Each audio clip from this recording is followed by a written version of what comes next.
10-34 വർഷമായി മീൻ കട തുടങ്ങിയിട്ട് എന്നിട്ട് അപ്പച്ചന് പോലും ഈ മീനിന്റെ പേര് അറിഞ്ഞൂടാ. എന്തിന് ഈ മീനെ പിടിച്ച ആൾക്ക് പോലും ശരിക്കുള്ള പേര് അറിഞ്ഞൂടാ.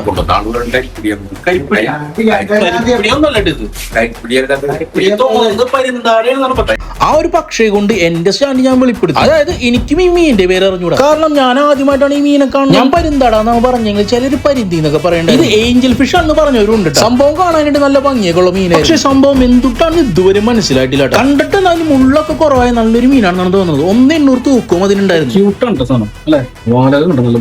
അങ്ങനെ നമ്മൾ സോഷ്യൽ മീഡിയാസിലൊക്കെ ഈ മീനിന്റെ പേര് അറിയാവുന്ന ഒരു താഴെ കമന്റ് ചെയ്യാനായിട്ട് ഞാൻ പലരും പല കമന്റ് ഇട്ട് ഇഷ്ടം പോലെ ചിരിക്കാനായിട്ടുണ്ടായിരുന്നു. ഇവനെ വറുത്ത് കോരി വെച്ചേക്കണത് വരെ ഞാൻ പലരും പല പേരുകളാണ് കമന്റ് ഇട്ടേക്കുന്നത്. അതിൽ നിന്ന് ശരിക്കുള്ള പേര് കണ്ടുപിടിക്കാനായിട്ട് കുറെ ബുദ്ധിമുട്ടിയിട്ട് അതിൽ ഒരു ചേട്ടൻ എനിക്ക് പേഴ്സണൽ ആയിട്ട് ഒരു മെസ്സേജ് ബാറ്റ് ഫിഷ് എന്നാണ് ഇതിന്റെ പേരെന്നും ഇന്തോനേഷ്യയിൽ വെച്ചിട്ട് ആ പ്രോ ഇത് കഴിച്ചിട്ടുണ്ടെന്നും പറഞ്ഞു. ഒന്നുകൂടി ഉറപ്പിക്കാനായിട്ട് നമ്മുടെ ചാറ്റ് ജിപിടിയോട് ഞാൻ ചോദിച്ചു. ശരിയാണ്, പുള്ളിക്കാരൻ ബാറ്റ് ഫിഷ് തന്നെയാണ് പറഞ്ഞത്. വേറെ പല സോഷ്യൽ കൂടി ഞാൻ അന്വേഷിച്ചപ്പോഴും അത് തന്നെയാണ് പേര്. പക്ഷെ ഇംഗ്ലീഷിലുള്ള പേര് കിട്ടി, മലയാളത്തിലുള്ള പേര് ഇതുവരെ കിട്ടിയിട്ടില്ല.